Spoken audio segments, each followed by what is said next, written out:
በስመ አብ ወወልድ ወመንፈስ ቅዱስ አሃዱ አምላክ አሜን። ሐሙሽተ ሐምለ ብርሃናት ዓለም አእማድ ቤተ ክርስቲያን ዝተሰሚው ክልተ ሐዋርያት ማለቱን ቅዱስ ጴጥሮስን ቅዱስ ጳውሎስን ብኢዲ ትጨካን አረማው ኔሮን ብሞት ዝተራኸቡላን ካብቲ ድኻምን ጻዕርን ዝበዝሖ ዓለም ናብታ ዝናፍቕዋን ዝተጋደሉላን ዘለዓለማዊት ርስቶም ዝተሰጋገሩላን ሰማያዊ አክሊል ዝጨበጡላን ዕለት እያ። ቅዱስ ጴጥሮስ ካብ ነገደ ሮቤል ካብ ዝኾኑ አብኡ ዮና ኣብ ቤተ ሳይዳ ተወልደ። ቤተ ሳይዳ ኣብ አውራጃ ገሊላ ኣብ ወሰን ባሕሪ ትርከብ ዓዲ እያ። ዮና ምስ ዘብዴዎስ ዓሳ እናስገረ ዝናበር ሰብ እዩ ነይሩ። ዮና ካብ ነገደ ስምዖን እንትኸውን ሰበይቲ ተመርዑ ንቅዱስ ጴጥሮስ ወለደ። ቅዱስ ጴጥሮስ ከምቲ ሕገ ኦሪት ተገርዘ። ስሙ ከዓ ብስም ነገደ አዲኡ ስምዖን ኢሎም ሰመይዎ። ኣብ 5 ዓመቱ ከዓ ኣብ ጥቓ ቤተ ሳይዳ ናብ ዝነበረ ናብ ቤት ጸሎት ቅፍርናሆም ወሲዶም ሕገ ኦሪት ከም ዝመሃር ገበርዎ። ብዙሕ ትምህርቲ ግና ኣይነበሮን። ኣብ ቅፍርናሆም ከም አብኡ ዓሳ እናስገረ ይነብር ነበረ። ኣብዚ ስራሕ እንከሎ ጎይታናን መድሓኒናን ኢየሱስ ክርስቶስ ንወዲ መዝሙርነት ጸውዖ። ቅዱስ ጴጥሮስ ፍጡን ህቡኽን ቅልጡፍን ከም ዝነበረ ሊቃውንቲ ይዛረቡ። ጎይታና ኣብ ልዕሊ ባሕሪ እናሰጎመ ክኸይድ ርእዩ ኣነ እውን ከምኡ ናባኻ ክመጽእ ፍቐደለይ ኢሉ እናሰጎመ ናብ ጎይታ ክመጽእ ተበገሰ። ይኹን እምበር ብሰንኪ እቲ የማነ ጸጋሙ ዝረኣዮ ብርቱዕ ማዕበልን ንፋስን ኣብ እምነቱ ጉለት ስለተረኽቦ ክጥሕል ጀመረ። ጎይታ ግና ስለ ጉለት እምነቱ ገሲጹ ኣውጽኦ። ጎይታና ኣብ ቂሳርያ ዘፊልጶስ ሰባት ንዓይመን ይብሉኒ ኢሉ ንደቀ መዛሙርቱ ምስ ሓተተ ተቐላጢፉ ምላሽ ዝሃበን ክርስቶስ ወዲ ሕያው እግዚአብሔር ምዃኑ ዝመስከረ ቅዱስ ጴጥሮስ እዩ ነይሩ። እወ እቲ ቅዱስ ጴጥሮስ ክርስቶስ ብተዋህዶ ናይ እግዚአብሔር አብ ናይ ባህር ወዱ ምዃኑ ዝሃቦ ምስክርነት ርቱዕ ብምዃኑ ጎይታና ብፁዕ ኢኻ ኢሉ መርህ መንግስተ ሰማያት ሂብዎ እዩ። ኣብ ሻድሻይ መዓልቲ እውን ነቶም ሰለስተ ናይ ምስጢር ደቀ መዛሙርት ተባሂሎም ዝፍለጡ ሒዙ ኣብ አውራጃ ገሊላ ካብ ናዝሬት ብወገን ምብራቕ ናብ ዘሎ ዝተቐደሰ እምባ ደብረ ታቦር ኣደይቡ ብርሃነ መለኮቱ ክብረ መንግስቱ ኣርኣዮም። ኣብዚ እዋን እዚ ቅዱስ ጴጥሮስ ጎይታይ ንዓኻን ንኤልያስን ከምኡ እውን ንሙሴ ዳስ ሰሪሕና ኣብዚ ምንባር ንዓና ጽቡቕ ምኾነ ኢሉ ከም ዝተዛረበ ኣብ ቅዱስ ወንጌል ተጻሒፉ ንረኽቦ። እስራኤላዊ ዝኾነ ኩሉ ክኸፍሎ ንዝግባእ ግብሪ ንጎይታ ከኽፍልዎ ንዝመፁ ነቶም ደቀ መዛሙርቱ ንዝሓተቱን ንሱ ዝግበረሉን ዘግብርን ኣምላኽ ምዃኑ ብምሳሌ ተዓሳ ኣብ ዘርኣየሉ እዋን ናብቲ ባሕሪ ዝለኣኹን ብስም ጎይታን ብስሙን ነቲ ግብሪ ዝኸፈለ ቅዱስ ጴጥሮስ እዩ ነይሩ። ሐዋርያት ንኩሉ ገዲፎም ንጎይታ ድሕሪ ምስዓቦም ኣብ መወዳእታ ዝረኽብዎ ዓስቢ እንታይ ምዃኑ ዝሓተተ እውን ቅዱስ ጴጥሮስ እዩ። ጎይታና ኣብ ምሴተ ሐሙስ እግሪ ሐዋርያቱ ኣብ ዝሓፀበሉ እዋን ጎይታ ነቲ ገበላ ሒዙ ምሕፃብ ክጅምር ቀዳማይ ዝገበሮን ብፍጹም እግረይ ተሓፅበንን ብምባል ፈላማይ እምቢ ዝበለን ጎይታ ግና እንተዘይተሓፂቡ ግደ ምስኡ ከም ዘይህልዎ ምስ ነገሮ ድማ ዝተሓፅበን ቅዱስ ጴጥሮስ እዩ። ኣብቲ ፈታነ እዋን ኣይሁድ ብይሁዳ ተመሪሖም ንጎይታ ኣብ ጌቴሴማኒ ክሕዝዎ ምስ መፁ ሰይፉ ኣልዒሉ እዝኒ ማልኮስ ዝቆረፀን ከምቲ ጎይታ ተዛረቦ ድማ ምስ ተተሓዘ ቀልጢፉ ብኣፉ ዝኸሓደን ዶርሆ ምስ ነቀወ ድማ ቀልጢፉ ዝተነሰን ቅዱስ ጴጥሮስ እዩ ነይሩ። ድሕሪ ትንሣኤ ጎይታና ከዓ ናብ መቃብሩ ዝተጓየየን ቅድሚ ካልኦት ሐዋርያት ናብ መቃብሩ ዝኣተወን ንሱ እዩ ነይሩ። ትንሣኤ ጎይታና ምስ ሐዋርያት ዝረኣየን ኣብ ጥብርያዶስ ከዓ ዝተገልጸሉን እዩ ነይሩ። ኣብኡ ድማ ጎይታ መላሊሱ ከም ዘፍቅሮ ዝሓተቶን ኣባጊዑን መሓሲኡን ንዝኾኑ ምእመናን ክሕልው ሓደራ ዝሃቦ ሊቀ ሐዋርያት ቅዱስ ጴጥሮስ እዩ። ድሕሪ እዚ ከዓ ኣብ ግዜ ንእስነትካ እምነት ዝናርካ ተዓጢቕካ ኣብ ዝደለኻዮ ክትከይድ ትኽእል ነርካ። ኣብ ግዜ ሽምግልናኻ ግን ኢድካ ልዒልካ ባዕዲ ኔሮን ኣሲሩ ኣብ ዘይደለኻዮ ሞት ክወስደካ እዩ ኢሉ ብኸመይ ዝበለ ኣማውታ ከም ዝመውት ኣቐዲሙ ኣመልኪትዎ ዝነበረካ እዩ። እዚ ከዓ ንሱ ተሰቒሉ ከም ዝመውት ኣፍለጦ ማለት እዩ። ነቲ ጎይታ ዝሃቡ ሕድሪ ድማ ብዝግባእ ንምፍጻም ንሐዋርያት ድሕሪ ጎይታ ኣቦ ኮይኑ ዝኣልዮምን ጉባኤያቶም ድማ ዝመርሕን ንሱ እዩ ነይሩ። በዚ መሰረት ከዓ ኣብ ክንዲ ይሁዳ መተካእታ ክግበር ጉባኤ ዝመርሐን ብዕጫ ንማትያስ ዘምረፀን ንሱ እዩ። ካብ ኢየሩሳሌም ከይወፁ ብዝተኣዘዝዎ መሰረት ኣብኡ ጸኒሖም ኣብ መበል 50 መዓልቲ መንፈስ ቅዱስ ምስ ተቐበሉ ኣብ ቅድሚ ህዝቢ ወፂኡ ዝሰበኸን 3000 ህዝቢ ብሓንሳብ ከኣምን ዝገበረን ቅዱስ ጴጥሮስ እዩ ነይሩ። ኤንያ ንዝበሃል ስንኩል ዝፈወሰን ስለቲ ንመንፈስ ቅዱስ ከታልሉ ምፍታኖም ንሃናንያን ሰጲራን ዝቐፅዐ ቅዱስ ጴጥሮስ እዩ ነይሩ።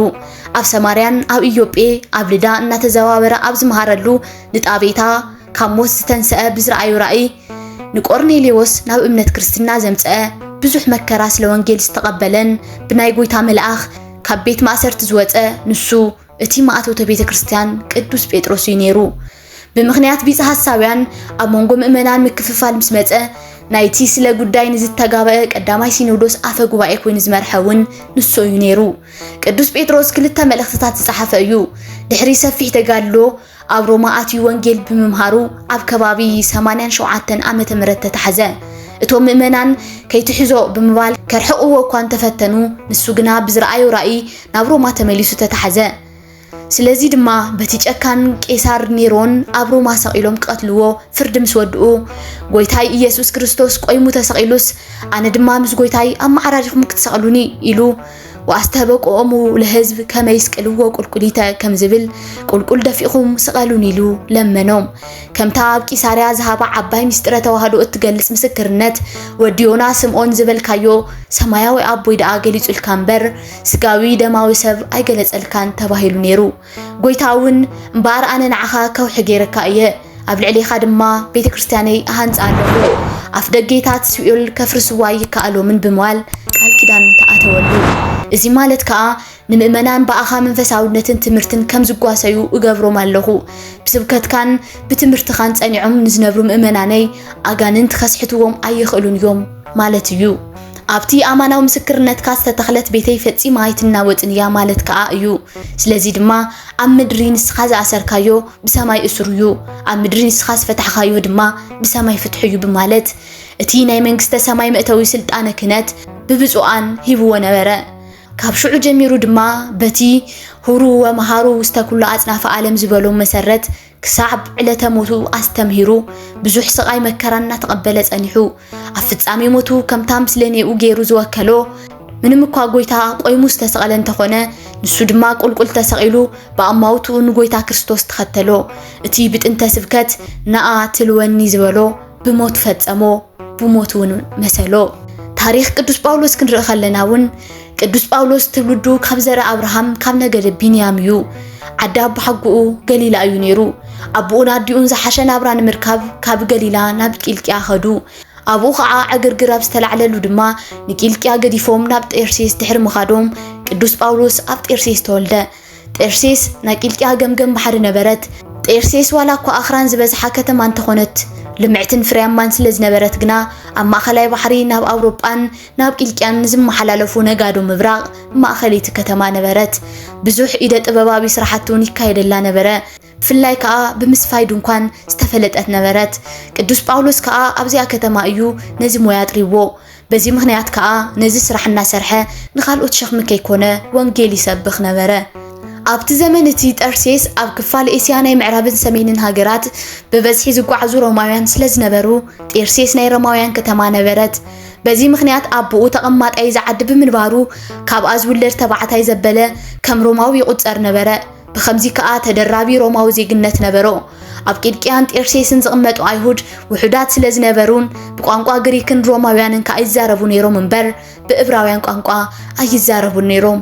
ወላዲ ቅዱስ ጳውሎስ ግና ኣብ ዓዱ ከለው ቋንቋ ዕብራይስጥ ብዝግባእ መሊኽዎ ስለ ዝነበረ ቅዱስ ጳውሎስ ምስ ተወልደ ኣብ 5 ዓመቱ ቋንቋ ዕብራይስጥን ካልኦት በኦሪት ዝተኣዘዘ ዘበለ ኩሉ የጽንዕ ከም ዝነበረ ይንገር። ቅዱስ ጳውሎስ 15 ዓመት ምስ መልኦ ብፈቃድ ኣቦኡ ንትምህርቲ ናብ ኢየሩሳሌም ተላኸ። ኣብ ኢየሩሳሌም ምስ ሰብኣያን ደቃን እትነብር ሓፍቲ ስለ ዝነበረቶ ብዘይ ጸገም ኣብ እግሪ ገማልያን ኮይኑ ትምህርቱ ክቕጽል ክኢሉ እዩ። በዚ ከዓ ምሁረ ሕገ ኦሪትን ቀናእን ዝነበረ እዩ። ክርስትና ከዓ ኣንጻር ኣምልኾት እግዚአብሔር መስሎ ስለ ዝነበረ ኣንጻሩ ዝወገነ ነይሩ። ኣይሁድ 7 ወርሒ ድሕሪ ዕርገት ጎይታ ንሊቀ ዲያቆናት እስጢፋኖስ ብዳርባ እምኒ ክቐልዎ ከለው ተሓባባሪኦም ከዓ ነበረ። ኣይሁድ እስጢፋኖስ ድሕሪ ምቕታሎም 8000 ዝኣኽሉ ብማሕበር እስጢፋኖስ ዝፍለጡ ቀዳሞት ምእመናን ብኸምዚ መንገዲ ኣብ ኢየሩሳሌም ክጸንሑ ስለ ዘይኽእሉ በብሃገሩን ዓድታትን ተበቲኖም ስብከተ ወንጌል ኣስፍሑ። ብዙሓን ከዓ ናብ እምነት ክርስትና ኣተዉ። ቅዱስ ጳውሎስ ሽዑ ሳውል ዝበሃል ዝነበረ ንሕገ ኦሪት ቀናእ ብምንባሩ ክርስትና እናተስፋሕፈሐ ብምምጽኡ ብዝሰምዕን ብዝተረድአን ነቶም ክርስቲያን ከእስር ፍቃድ ወሲዱ ናብ ደማስቆ ኸደ። ጎይታ ግና ኣብ መንገዲ ከሎ ግብተ በረቀ መብረቅ ከም ዝብል ብብርሃናዊ ተኣምራቱ ተገልጸሉን። ቅዱስ ጳውሎስ ከዓ ብግብሩ ከም ዝጣዓስ ኮነ። ጎይታ ድማ ክገብሮ ዘለዎ ኩሉ ነገሮ ብኸምኡ ድማ ዝተባሃሉ ፈጺሙ ፍጹም ክርስቲያን ኮነ ተመሊሱ ነቲ ዘሳድዶ ዝነበረ ጎይታ ክሰብኽ ጀመረ ከምቲ ጎይታ ዝበሎ ከዓ ሕሩይ ንዋይ ምዃኑ ብግብሮ አመስከረ አይሁድ ግና አይቀሰኑሉን ከጥፍኡውን ብዙሕ ተጋደልዎ ንሱ ግና ኣብ ትምህርቲ ወንጌል ብዙሕ ጸንዐን ዓብይ መምህር ህዝብን አሕዛብን ኮነ ሓደ መዓልቲ ከምቲ ናይ ኦሪት ስርዓት ምንጻህ ክፍጽም ካብ ቂሳርያ ናብ ኢየሩሳሌም ደይቡ ኣብ ቤተ መቅደስ ምስ ኣተወ ተሓባቢሮም ኣሲሮም ናብ ቂሳርያ ወሰድዎ ነገሩ ከዓ ኣብ ቅድሚት ኣማሕዳሪ ፊስጦስ ወዲኡ ናብ ቄሳር ይግባ ይበለ ኣብ ቂሳርያውን 2 ዓመት ተኣሲሩ ናብ ሮም ከደ ኣብ ሮም ድማ ቤት ተኻርዩ ኣብ ናይ ቤት ማሕዩር ወንጌል እናሰበኸ 2 ዓመት ጸንሐ ገበን ስለዘይ ተረኽበሉ ከዓ ኣብ 2 ዓመቱ ተፈትሑ ብንእሽተይ ኤስያ ኣቢሉ ምእመናን እናጸናንዐ ኣብ ቤተ ክርስቲያናት እናበጽሐን ሎዶቅያ በጽሑ ቅዱስ ጳውሎስ ኣብ ከባቢ 50 ዓመተ ምህረት ኣብ ኤፌሶን ነቶም ጣዖታት ዘምልኹ ኣኪቡ ስለዝሰበኸሎም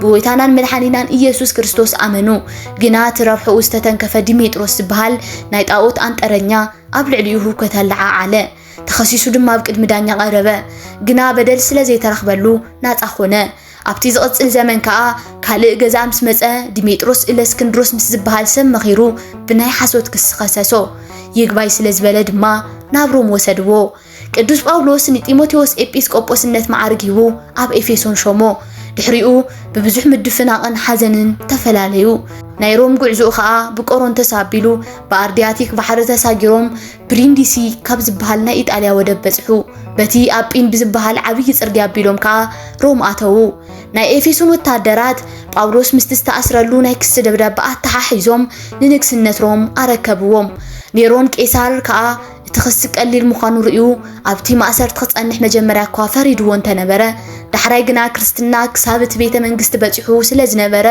ዳግማይ ኣብ ቅድሚ ኔሮን ቀረበ ቅዱስ ጳውሎስ ድማ ኣእዳው ብሰንሰለት ተታሒዙ መስቀል ኣብ የማናይ ኢዱ ጨቢጡ ብተባዓት ነገረ መስቀል ክርስቶስ መስከረ ኔሮን ድማ ተበሳጩ ሞት ፈረዶ ቅዱስ ጳውሎስ ናብቲ ዝስዋኣሉ ቦታ ክውሰድ ከሎ ገጹ ብሓጎስ ተመልአዩ ነይሩ ነቶም ዝስይፍዎውን ክሳዱ ኣጣዓዒሙ ሂብዎም ንሶም ድማ ብሰይፍ ከለልዎ እቶም ክርስቲያናት ድማ ስጉኡ ኣልዒሎም ክሳዱ ኣልጊቦም ንቅዱስ ጴጥሮስ ድማ ካብ መስቀሉ ኣላቂቆም ብኽብሪ ገነዝዎም 5 ሐምለ ከዓ ከባቢ 87 ዓመተ ምህረት ቀበርዎም ቅድስቲ ቤተ ክርስቲያን ነዚኦም መጽሐፍቲ ገድልታት ክውስንዎ ዘይኽእሉ ገድሊ ዝተጋደሉ ክልተ ከዋኽብቲ ቤተ ክርስቲያን ብርሃናት ዓለም ሐዋርያት ኣብዚ ዕለት እዚ ብዝግባእ ክተኽብሮምን ክትዝክሮምን ትነብራላ ብስሞም ግና ኣብያተ ክርስቲያናት ኣብ ሃገርና ከምቲ ዝድለ ዘይምህላዎም ዝተሓሳስብ እዩሞ ኩልና ልብ ንግበረሉ በረከቶምን ረድኤቶምን ምስ ኩልና ህዝበ ክርስቲያን ይኹን አሜን